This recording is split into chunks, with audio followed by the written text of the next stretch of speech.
Hello, everyone. Hello. What a night. What a time we're in. I'm Stephanie Wiseman. I'm Artistic Director and founder of The Marsh. And I want to welcome you to Solo Arts Heal with our incredible special guest, Frederick Johnson. Before we go farther, I want to talk a little bit about what we're doing now. The Marsh took a pause last night. We wanted people to think and do and be able to do everything. But tonight, we are back with a very appropriate show tonight about healing with Frederick Johnson. And that's tonight. And tomorrow night is mine, Stephanie Marsh Stream. And I was originally going to have David Ford, but we talked and we've pivoted. And we're instead going to have my special guest be Brian Copeland, who did Not a Genuine Black Man and an incredible proponent in broadcasts. And I'm really looking forward to our discussion tomorrow night. On Thursday, Stephanie's Marsh Stream. On Friday, we're still gonna have bingo because we think we need a place of community, but it will be a serious bingo. And on Saturday and Sunday, we have Ron Jones and Wayne Harris doing In the Moment, two performances about voting right and getting people out and getting people to vote and issues of the day. And after that, we're going to have a town hall, which with special guest Don Reed. So we've really made a lot of changes this week, and we really hope our community gets behind what we need to be behind. So thank you so much for coming to Marsh Stream tonight and seeing Frederick Johnson. And I want to now hand it over to Gail Schickele, our host. Thank you so much. Looking forward very much to this discussion tonight. Thank you, Stephanie. It's so good to see you. And thank you so much for addressing the issues at hand that we've had to. I'm really glad to hear that Brian Copeland is going to be on tomorrow night. I know already, even before this, you're among the busiest people on the planet, not only for having been at the forefront of presenting solo artists in San Francisco Bay Area for 30 years, along with other unique black box offerings, but you've also been at the forefront of streaming the performing arts thanks to your quick response to COVID and the vision of Marsh Stream, which I think I may safely say we've all been enjoying, finding terrific entertainment and amazing insight from so many outstanding artists. And tonight is no exception, as jazz vocalist Frederick Johnson, someone with not only a deep understanding of the healing power of the arts, but himself an arts healer, working with veterans, among many others, in a role needed more than ever during this turbulent time of COVID, of hate crimes, and the racism that has been gripping this nation and the world. But these crimes are not perpetrated by the minority. We must remember that we, the people, are good and we shall prevail, and in part because we are able to learn from and engage in the healing power of the arts. And that includes On Solo Arts Heal, a vision born from artists inspiring true stories as survivors, of stories of overcoming adversity, surviving mental and physical challenges, on becoming their own health advocates. These stories are universal for all audiences because, guess what? We're all survivors at this time, at this unique time in history.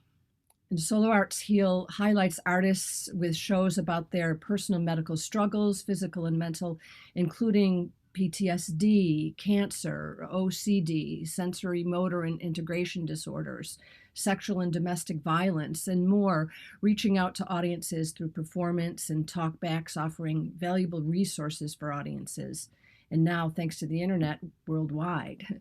So this platform allows us to effectively create community outreach, as we hope to continue to do with theaters, schools, medical centers, and the like, reaching out to audiences through the arts, offering real information and advocacy on a variety of medical issues.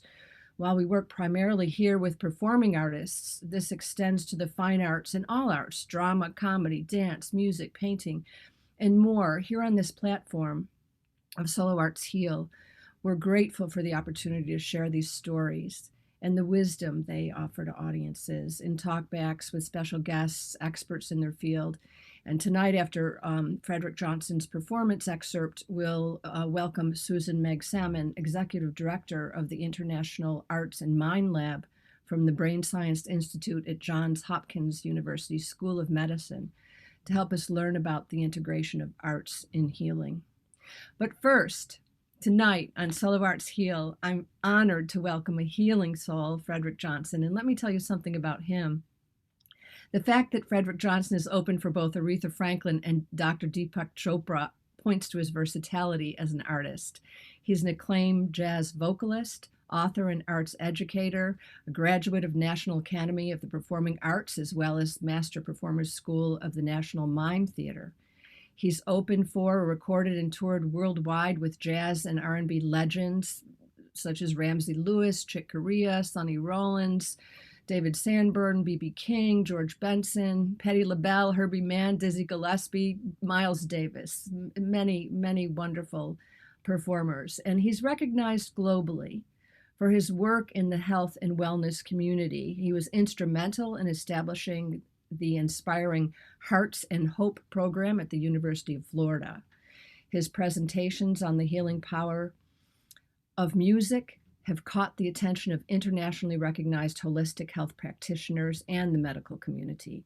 Fred presents lectures and seminars all over the world, re-accentuating the importance of creative expression as a catalyst for personal and communal empowerment, health and healing, and giving voice to the voiceless.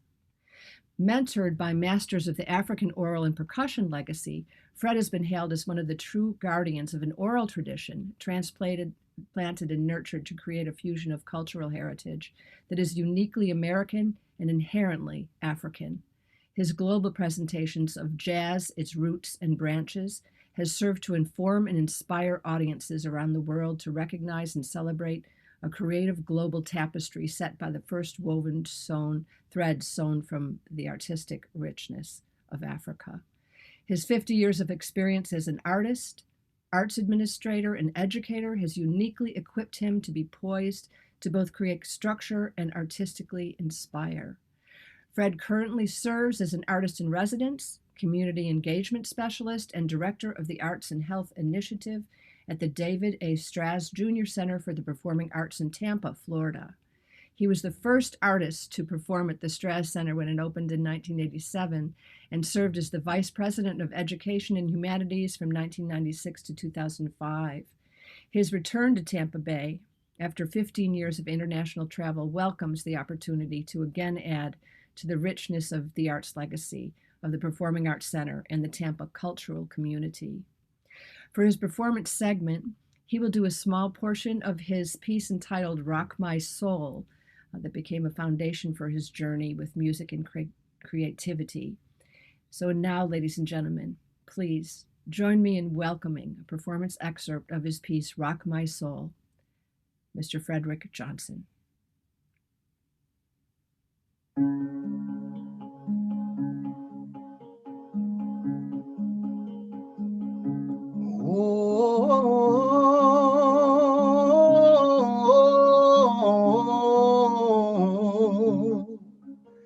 Rock my soul, rock my soul,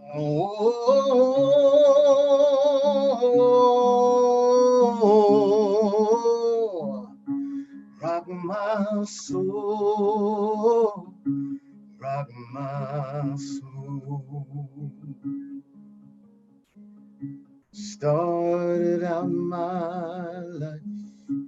Started out my life from womb to loneliness. Seems like in the beginning I had a feeling deep inside that I couldn't understand. See, I began my journey from foster home to foster home to foster home. 18 months old, they tell me I was when I was first deemed a ward of the state in the state of New Jersey. know, I don't remember a whole lot about that. The beginning, I mean. What I do remember that started with me and has stayed with me all my life is the sound of my voice. Wasn't privy to a whole lot of tapping and holding. Wasn't privy to a lot of sweet talk and love talk. But in the stillness of the night, I could hear the frequency of my own voice. And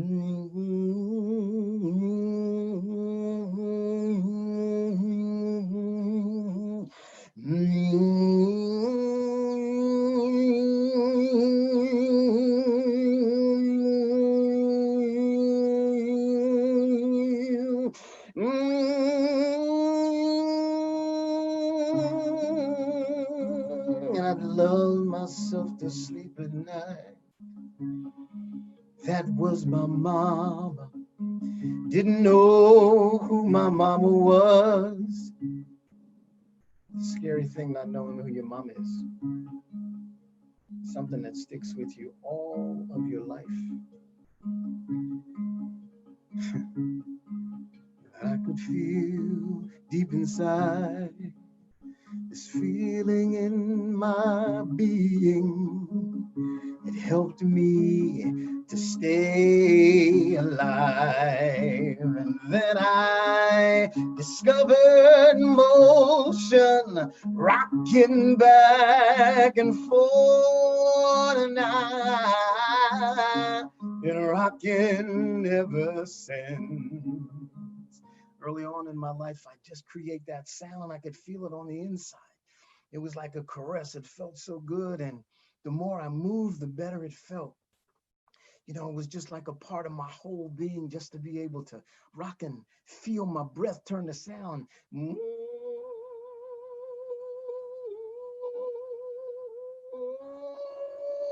Maybe it didn't sound so good outside, but it felt so good on the inside. It was my way of knowing how to feel right, how to feel, I think, what they call a sense of peace. Story goes that it was really kind of difficult for me to get adopted. You know, I mean, I was this chronic little rocker and sound maker. But that's kind of how I knew the world. It's how I knew to feel all right. And I don't remember a lot of the places that I went to, but I remember this one night, you know, where I was rocking and I was sitting near a wall, had gone to this family's home. I think they really wanted me to be a part of their family, but I had this thing where I rocked and I made noise. And then I remember this one particular night, I was near a wall and I rocked and I hit my head against the wall. And all of a sudden, this amazing sensation went down my back. And I was like, oh, that feels so good. And so as I rocked, I would just lightly hit my head against the wall. And it just seemed to add to that whole sensation. And then I'd just add some sound to it.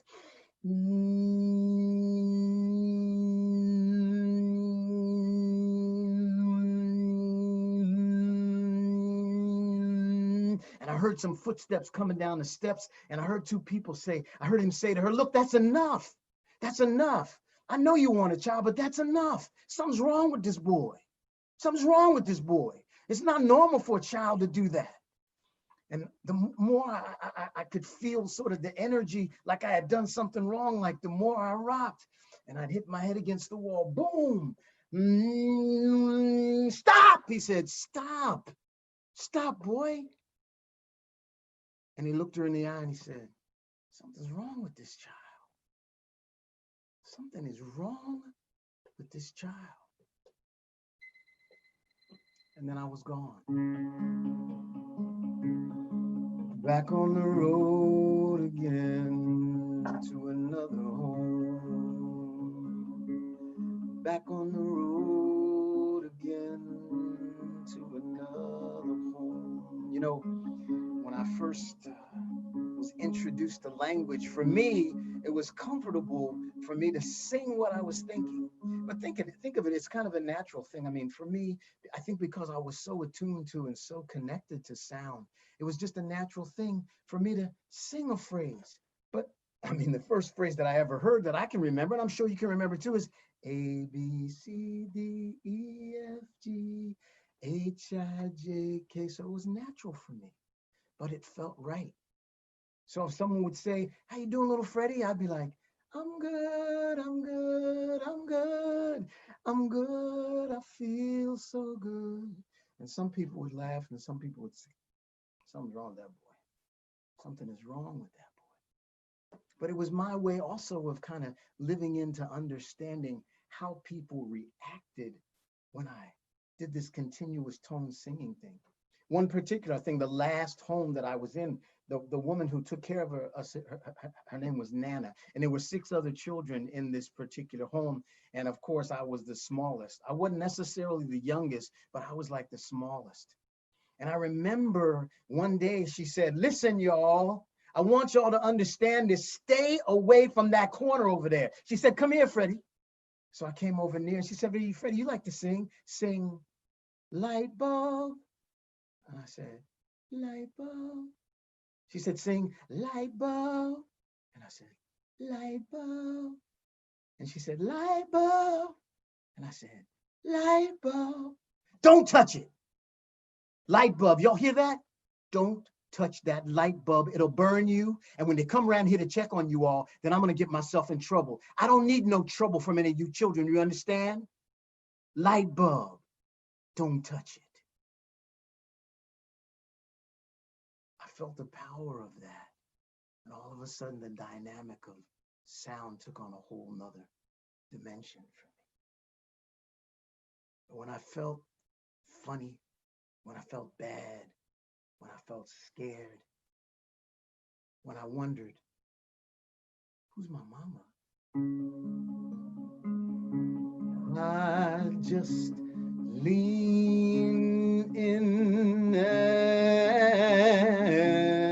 rock, rock, rock, rock my soul,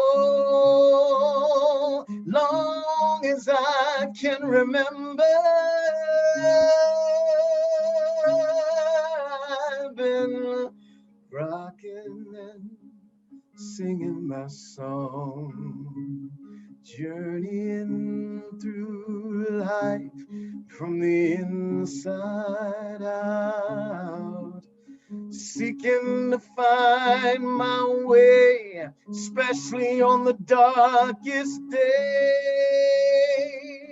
I just keep on going and let the music rock my soul. Let the music rock my soul. In 1956, when I was 5 years old, Robert and Pearl Johnson came from Trenton, New Jersey to Morristown, New Jersey. And I remember that morning, Miss Nana said, now, Freddie, don't you get them clothes dirty. Don't be laying out in the sand like you like to do in the backyard. We got some people coming here today. They want to meet you. The Johnsons, they want to meet you.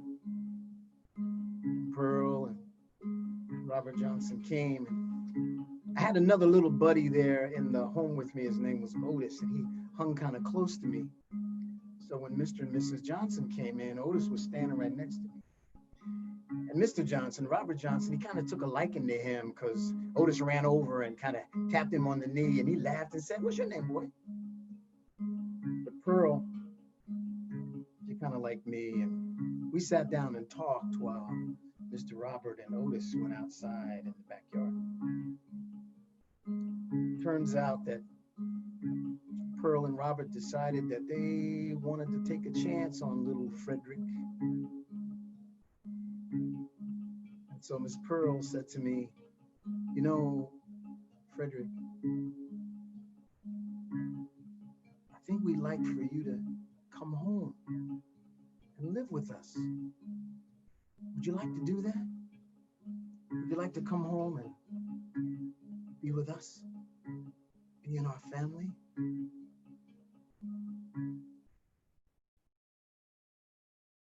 And I looked Pearl Johnson in the eyes and I said, Miss Pearl, are you my mama?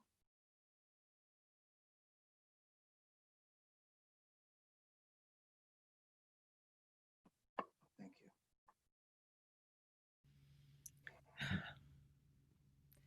Thank you.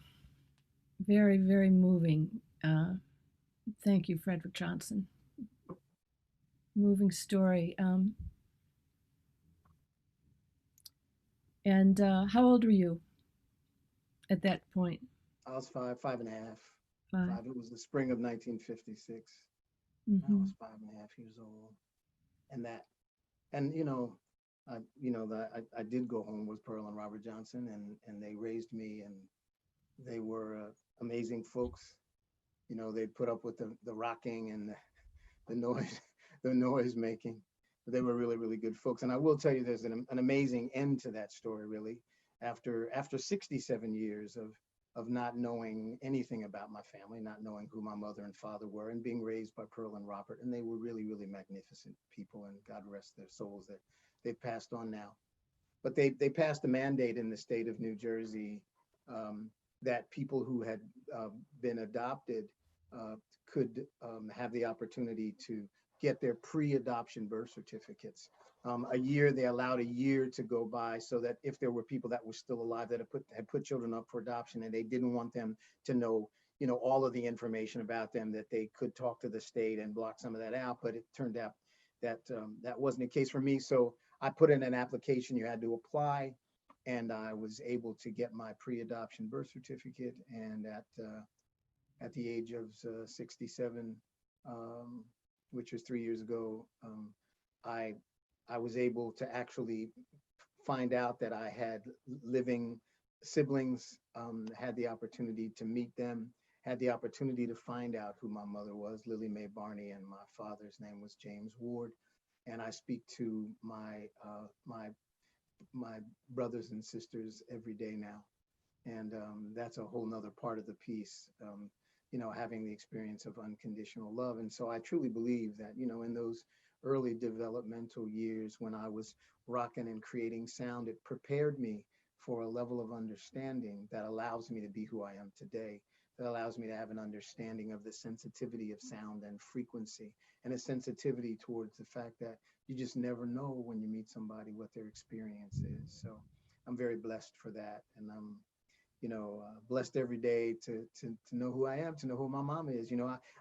My birth name, my given name was Frederick Allen Barney, right? And so my brothers and sisters, they call me and they say, "Hey, Frederick Allen, how you doing, Frederick Allen?" So it's a really, really beautiful end to a very, very interesting journey, a very interesting story. So thanks for allowing me to have the opportunity to share a little bit of it with you. Oh, thank you so much. It's a beautiful story. And now the way you open your whole heart up to communities all everywhere is such a beautiful thing, and it comes from a beautiful place. Were you always studying music? That was the main focus. Music has always been, music was always a part of my life and a part of my being. And I did. I mean, when I first began to talk, it was really comfortable for me to sing what I was thinking. And then years later, I had the opportunity to meet these two amazing teachers from West Africa. And it turns out that there are tribes and members of community, and that's their whole thing, is to be orators and to have that ability, that spontaneous ability to tell the history of the community and also bring people's dreams to reality through song and stuff. So, it's a part of my DNA. I was created in the world, and I always did that for people. My whole life, I always did that. As I got into middle school and high school, I became very interested in musical theater. And did a lot of summer stock theater and took acting classes and things. And then, when I became an adult, after I got out of the Marines, got out of the service, and wanted to further my acting career, and found it difficult for, young brown guys like me to find roles in New York City and on Broadway. I had the opportunity to go visit my parents one day back in Trenton, New Jersey, and went to the library, and there was a gentleman there by the name of Kenyon Martin, who had been a student of Marcel Marceau, and he was an amazing mime. And during the course of that afternoon's performance, without sound, I watched him create characters and make me cry and make everybody else cry. And I said, you know what? I want to know how to do that. And so for 7 years, I studied and was a principal performer with the National Mime Theater in Boston. And it was during, I believe, those periods of studying nonverbal theater through silence that I became even more attuned to and connected to sound, and became on some level a better singer and a greater understanding of the dynamic of sound and the importance of how we say what we say, how much we say, and the connection between our hearts and our words. So Wonderful. Something we all could use a bit in our lives. Tell us a bit about the instrument you're playing. yeah, so this instrument is called a chordophone. It's a part of the indigenous string family. Although if you look up chordophones, you'll see guitar, you'll see violin. So chordophones are stringed instruments that have a vibrating mechanism. And throughout Africa, there are a number of different stringed instruments. The one that's best known probably around the world is the kora from Africa, which is, you know, kind of the great grandfather of the harp, and the harp family has 21 strings. The chordophone, this particular chordophone is played by the storytellers and the healers, and has traditionally either 4 or 6 strings.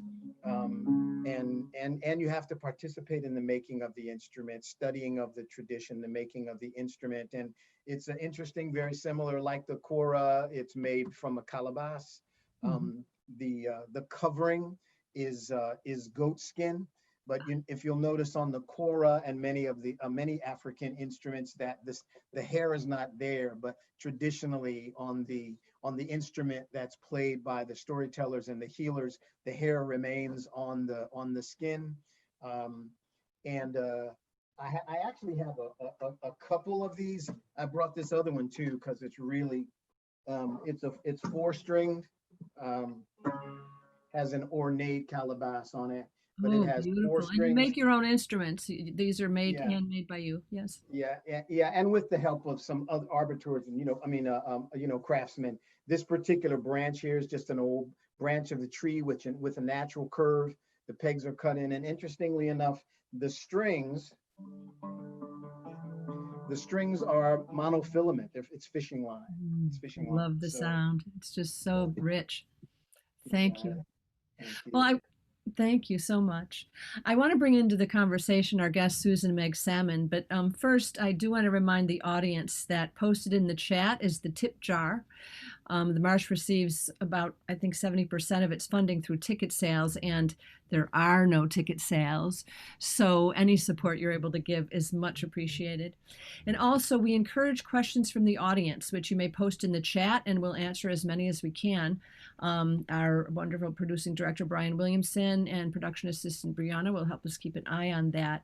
And now, please, I'd like to welcome into our conversation Susan Meg Salmon, founder and executive director of the International Arts and Mind Lab, a pioneering neuroaesthetics initiative from the Brain Science Institute at Johns Hopkins University School of Medicine. Her body of work lies at the intersection of brain sciences and the arts, and how our unique response to aesthetic experiences can amplify human potential. Meg Salmon is the author of the Impact Thinking model, an evidence-based research approach to accelerate how we use the arts to solve problems in health, well-being, and learning. We'll hear more about that from her. Welcome. Thank you so much for having me. It's really a pleasure to be here. Oh, it's just thrilling to have you here. Please tell us about your work, and I mean, perhaps you want to give an overview first before we get into some of the special impact thinking. I'd be happy to. First of all, Fred, I just want to say how moving your piece was. And I want to say also that there was something very right about you as a little boy. And I think just thank you for being you. It's really extraordinary. And I've been really blessed to become Fred's colleague and also friend. And I'm hoping that he will also share a story about a song that he had in his head from the time he was a little boy that he ultimately learned was a song that his mother sang to him. And I think that's a real important segue into the work that we do in the lab, which is really looking at how the arts change our brains and bodies. And we know that the arts change us in such profound ways, and that happens from the time we're very, very little, and it stays with us throughout our lives. And there's a real strong autobiographical narrative to that. And I think Fred illustrates that in so much of the work that he does. Yes, please do tell us this story. The story is that, so I grew up and, became involved in the theater and traveled around the world and made my living a good portion of my life as a jazz singer, traveling the world doing jazz. And when I was 7 years old, I actually went to a theater with my parents in New Jersey and to see the movie Carmen Jones. It was the Harry Belafonte and Dorothy Dandridge, and it was this, it was a movie, had an all African American cast, and it was based upon the opera Carmen. And so, if this was a huge premiere, and usually there'd be babysitters and things, but everybody was going to this, and I had a bit of a reputation for being a challenging child to sit. So anyway, I ended up going to my parents, and with a really, really important experience.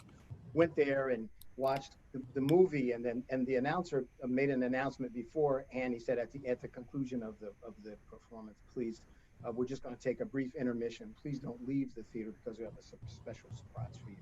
So at the end of the film, I was tired. My dad told me just go to sleep. I was sitting on his lap, and I fell asleep on his lap, and I awakened to the sound of an orchestra, and an announcer said, "Ladies and gentlemen, the RKO Trent Theater is proud to present Mr. Nat King Cole." And Nat King Cole came out on stage, and I'll never forget that. I'll never forget the energy that was in the room. I'll never forget looking back at my dad, and he had this look on his face like I'd never seen before. And I looked over at my mom, and just everybody in the room was just like mesmerized. And of course, Nat Cole had this amazing voice. And there was one particular song that he sang during the course of the evening. And it just touched my heart. It was like I couldn't really understand it, but there was something really powerful about it, and I loved that song. And I remember that day saying, I want to be able to do what he does, and so the song was, there was a boy, a very strange, enchanted boy. They say he traveled very far, over land and sea, a little shy and sad of eye, but very wise was he. And then one day, one magic day, he came my way. And as we spoke of many things, fools and kings, this he said to me: the greatest thing you'll ever learn is just to love and be loved in return. And that became like my song. I mean, I loved that song. I had that song in my head from the time I was 7 years old. It was one of the first songs I learned. I sang it all the time. I grew up, I went out into the world. I sang it everywhere. It was just like, it was such an amazing song for me. So jump ahead to when I was blessed to be united with my brothers and sisters. One day in one of our first talks that we had, we go on Marco Polo, which is this app where you can have conversations back and forward. And we were in this conversation, and I said to them, I said, guys, it turns out that one of my brothers, all my brothers and sisters could really sing, but my brother Eric can really, really sing. He's an amazing singer. And I was saying, I realize that you guys love to sing. You have these great voices, and my whole life, song has been such a really important part of my life. And I said, and there's one particular song that I've sung since I was a child, and I just want to sing it for you. And I began to sing, there was, and I could hear like a whimpering, like a cry, and I stopped, and my sister Christine was like crying, and I said, Christine, I'm sorry, what's wrong? She said, no. She said, don't be sorry. She said, Fred, that was Mama's favorite song. So I'd never really met my mother. It's never spent any time with her. but that was her song. That was the song that she sang, you know, and that was the song that she sang to me as a child. But I didn't know that. But on some level I did, you know, on some level, it was a part of my, you know, my being, you know what I mean? And I mean, that was like the song. If somebody said, what's the song that touches your life? And I would be Nature Boy. It turns out that, you know, Lily Mae Barney, that was her favorite song. Oh, beautiful, beautiful. One of my favorites too. Such a gorgeous song. What a lovely story. Thank you for bringing that up, Susan, and for telling us, Fred. You know, I just want to say that, you know, I mean, I feel really fortunate to be able to have this conversation. And what I want to say, you know, about solo artist heals is that that's the power in having the opportunity to have artists who are sharing their life story, sharing their healing experiences, sharing their coping experiences, the power of being a caregiver.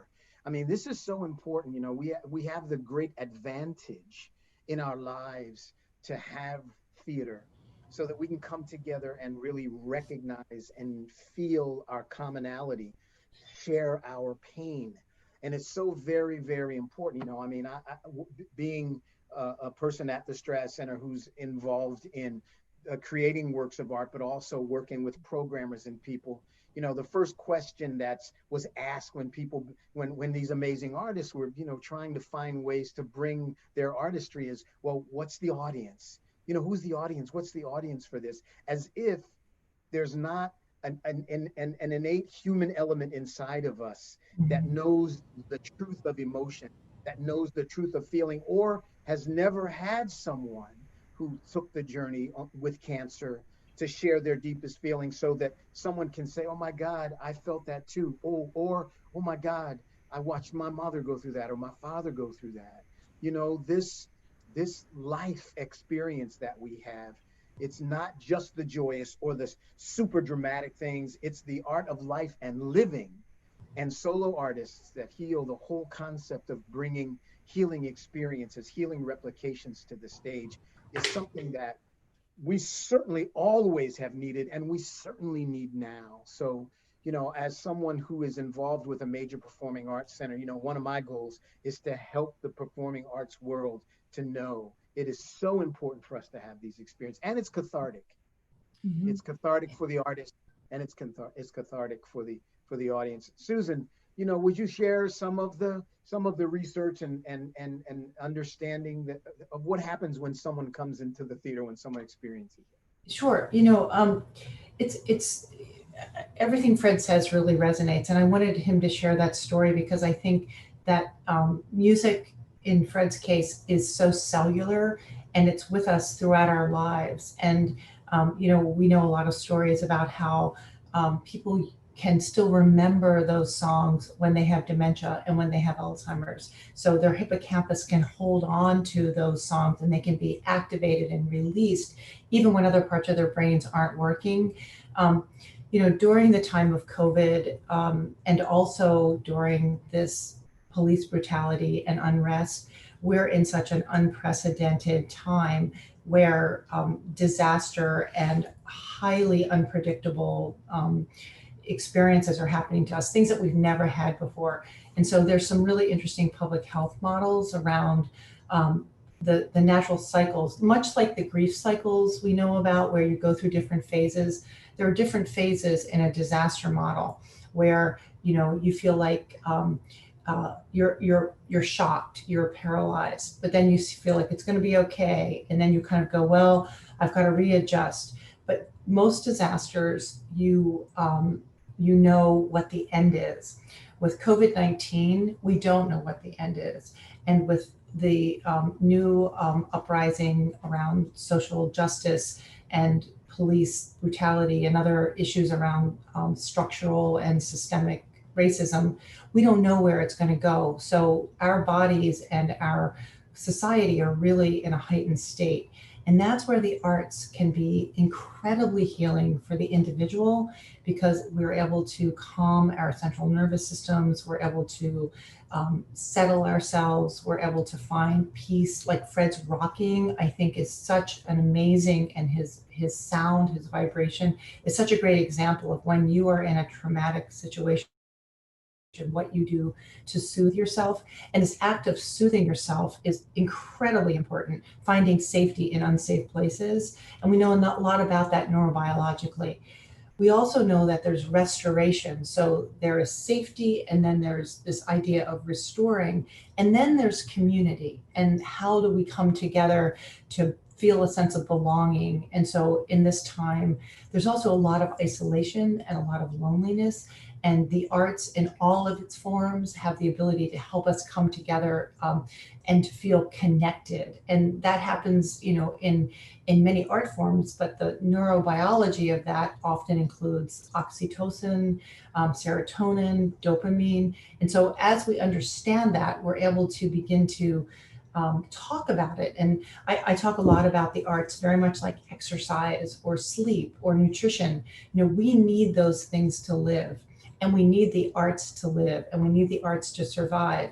And pre these new experiences that have really broken down social structure, I think we were very transactional. We were moving through our lives for better or worse, and not really feeling those things that we needed. And I think right now we see each other gravitating towards making, listening, whether you're an active participant in making or whether you're passively receiving art, maker or beholder, where both of those experiences in the arts are helping us to feel safe and to feel connected.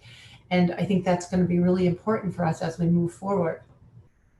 Indeed, it is. It's the arts just as vital to our health as medicine is. And it is medicine. I think the arts are medicine, and part of our work is really showing the biology of that, but also how do you move that? So there's basic science around the arts. There's how do you translate that? So there's translational science. How do you move that into clinical work and into practice? And then what are the policies and the funding for the arts? Currently, there's very little funding for arts research. The NIH and NEA, and actually it turns out the Department of Defense, in helping to support veterans and active military for PTSD and traumatic brain injury, have had more support in understanding how those tools could really be used to help in things that are intractable issues that are really, really damaging to the military. We're also seeing that now in other areas. So there's an initiative called Sound Health that Francis Collins, who's the head of the NIH, allocated $20 million to study sound around autism, Alzheimer's, and other kinds of neurodegenerative diseases, to think about how that might help us. So there's a movement in this country, but globally there's a movement to really understand how arts as medicine can be really helpful, along with other kinds of traditional medicine. That's wonderful. I think we see it in Native American communities. We see it in African communities, and old, that is very much a part of the culture. It's I know when visiting Indonesia in Bali, they don't even have a word for art because it's just what everybody does. It's part of their daily living. That's a great point. I think the word art has become in Western culture so rarefied that it's associated with some mythologies around you have to be good at it in order to be an artist. And in fact, there's some great studies that show just making art for 45 minutes will reduce your cortisol, which is the hormone that helps to reduce stress, by 25%. So I always say why Fred is a great singer. I'm sort of the poster child for not being a great singer. But the arts can actually, no matter if you're good at it or not, be very helpful in regulating some of those kinds of things. And so I think we need to really think about what does the word art mean, depending upon how you're using it, contextually, how you're bringing it to bear. Yes, and learning as kids too. As Fred was saying, people talking to him saying you shouldn't be rocking, you shouldn't be doing this. There's something wrong with that. Rather changing that to there are no mistakes in art. When we have children learning in schools, and when art is put into disciplines across the board, everything works a little better and more fun actually for them, and more interesting. So yeah, that's Wonderful. Well, for children, it's prevention, right? It's a front end loaded way to think about prevention for longer term physical and mental health issues. So, thinking about the way art is not in schools, the way it should be, it really is it's really taking out a vital ingredient for how to help children build resiliency, build social emotional skills, think about executive function, all the things that we know, creative problem solving, all the things that we know are really important and skills that we value when we become adults. We're in some ways denying kids the ability to be able to build those skills when they don't have them in schools. And that's really short-sighted. It is indeed. It's something that we need to learn, to be able to do with our own children and do at home. It's a There's very so many empowering. things. I'm sorry, go ahead. I was just going to say it's also a very, very empowering outlet for many veterans returning back from war, many returning warriors, and their families. Thank you for bringing that up because we have talked about that. I lost a nephew to the Iraq War, and it was several years. This is in 2012, and my nephew Daniel, and he was looking for help, and there wasn't as much help back then, but it's changed quite a bit in the last 8 years, where there's a lot more help for veterans. And I'm so happy to see this. Tell us a little bit about the work that you two have done collaboratively for veterans. Well, as Susan was speaking about earlier, the collaboration between the Department of Defense and the National Endowment for the Arts and Americans for the Arts kind of formalized at first clinical studies where art therapists and music therapists would use artistic expression as a way of helping veterans to cope with trauma, traumatic brain injury, or just reintegration, just a way of moving into another language, moving back into a place of being comfortable, being back in the community. And it has been just amazing. There's a specific program called Creative Forces. You have some amazing Creative Forces initiatives there in California, actually. And Creative Forces is really, it's an initiative that is designed to take a broad look at how art and art therapy can be utilized in VA hospitals and in clinical care for veterans.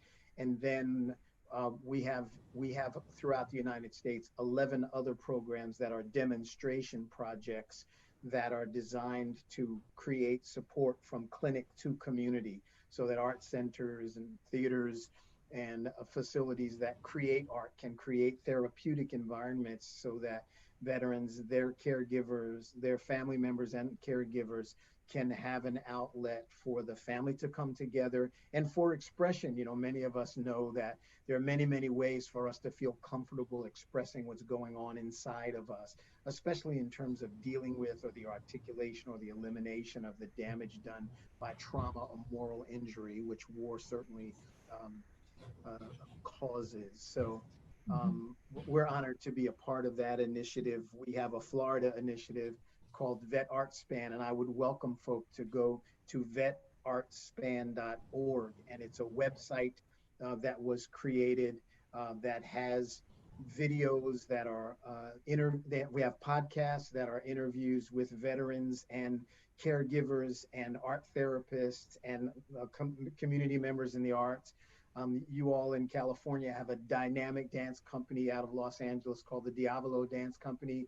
And Diavolo did a project with the Performing Arts Center in Tampa, where they brought together dancers from the community and veterans from the community into a movement experience. They've done this in Los Angeles and around the country. So in terms of music and dance and theater and spoken word and art, visual art and photography, just a real proclamation and support of the idea that creative expression, not for the purpose of having a beautiful pictorial outcome, but just the process, as Susan said, of just creating art, just being engaged in the process of creativity has proven to be incredibly healing for many of our veterans. And I'll add I'm sorry, what is the, we'll post it in the chat. What is the website again that you had suggested? It's Vet Art, so it's VETARTSPAN, vetartspan.org. Okay, very good. And also, we have some questions from the audience. Time is going so fast and there's a lot to talk about, but I do want to have Stephanie Weissman has a question. If I can unmute you, or you could unmute yourself, Stephanie. There you go. I think I'm unmuted. Hi, Fred. So great Hi, to see Stephanie. you. So good to see you. And hi, Susan. Nice to meet So you. nice to meet you. Congratulations. Thank you. Fred, that was, I don't want to pull away from the vet thing, but I wanted to ask, it was such a deeply moving piece about being adopted and pre-adopted and stuff like that. And I actually wrote a piece, I think we never talked about this, about adopting my own daughter at 7. Wow. And I wanted to ask both of you, I guess, I know I did a lot of work with the stats on adopted children, and they're not that great. They're not that great.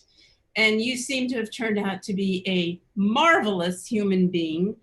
And I wonder if you think this music and the way you kind of healed yourself perhaps with the music when you were young, if that actually, you think that had an impact on your ability to evolve into you're the wonderful person you have evolved.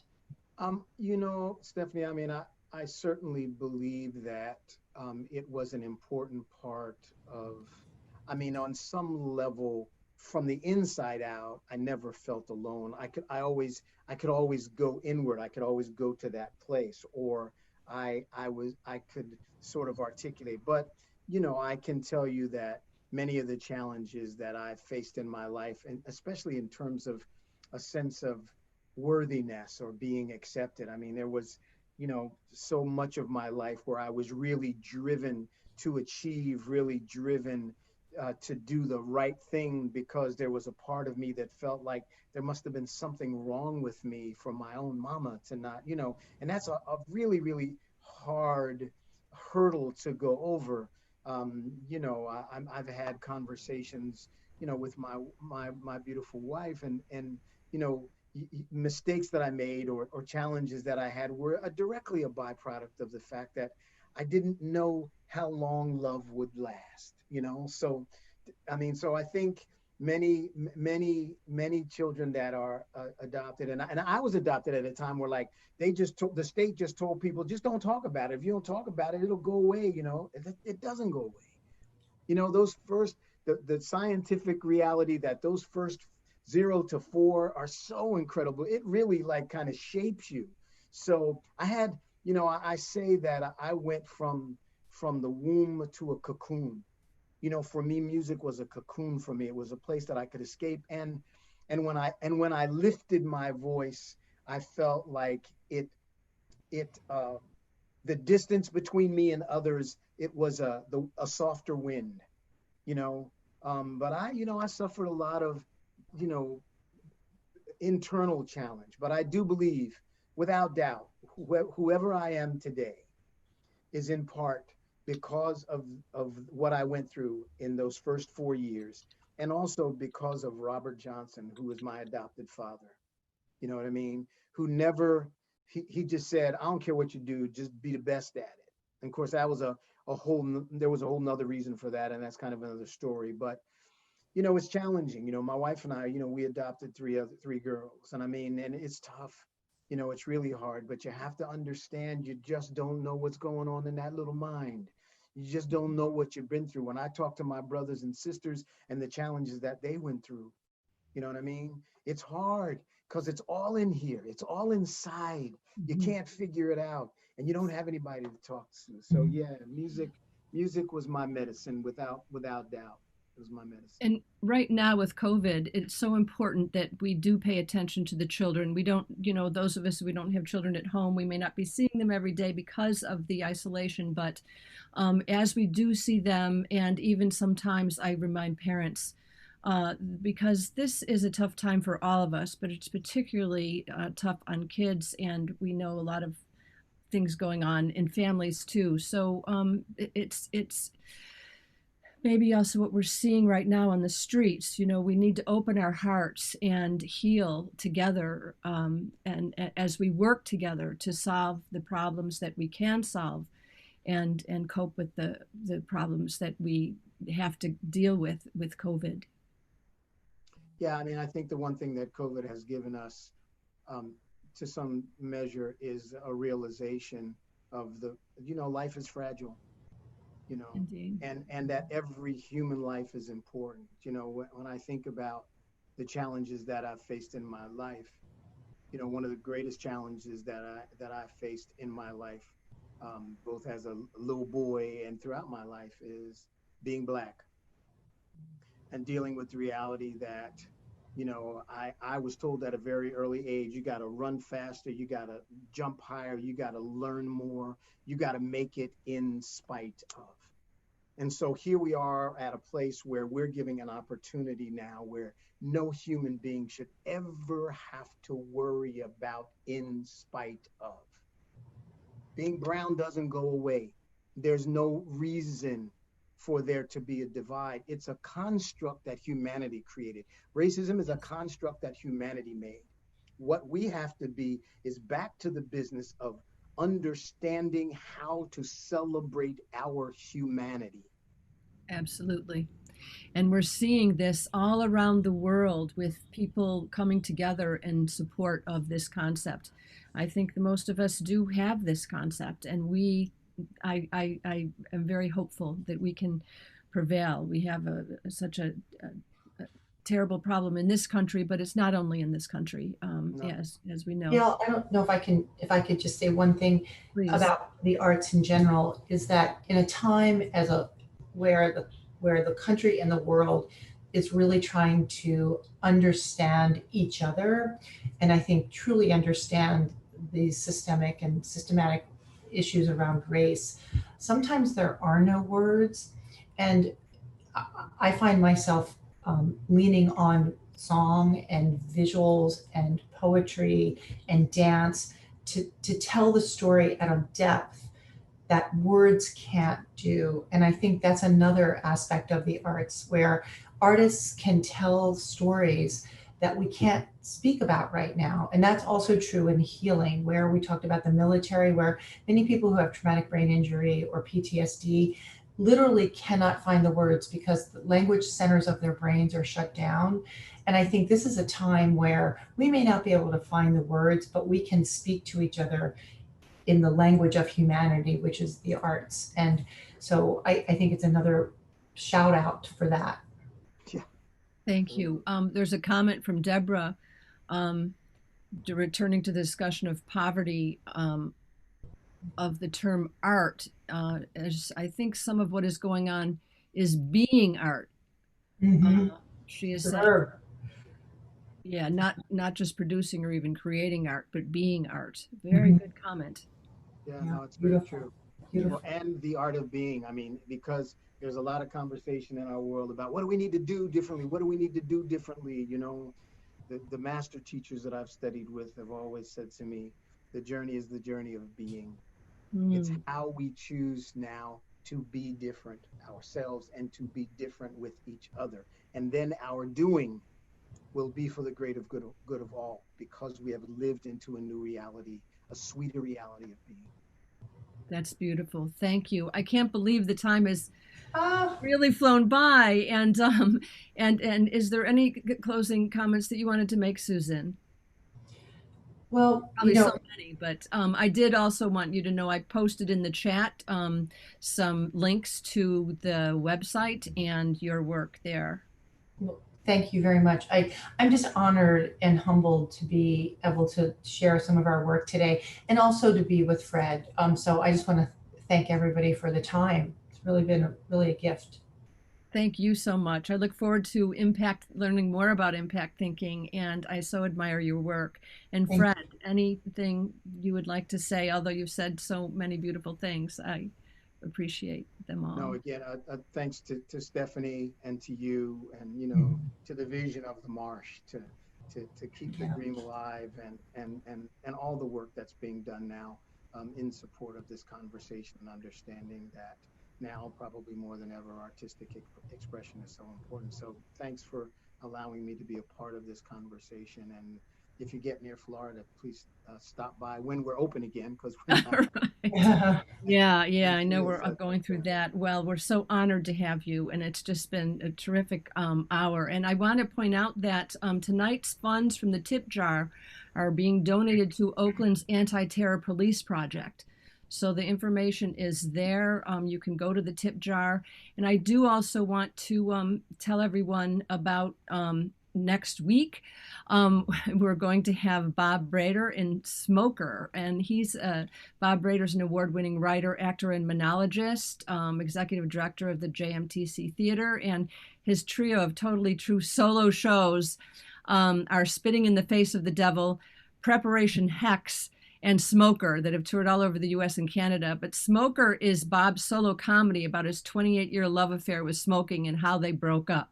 And he tries to leave his first love, those sweet Camel Lights. He realizes all the complex connections he has to go through smoking, how it helped him through a turbulent childhood and created jobs, opportunities, and community. And it tackles addiction and childhood trauma and family bonds and romantic love in a way that's undeniably universally resonant. So I'm looking to have him next week, along with the director, award-winning playwright and director, Suzanne Bachner, and also hypnotherapist Frank Oden to talk with us. So that will be for next week.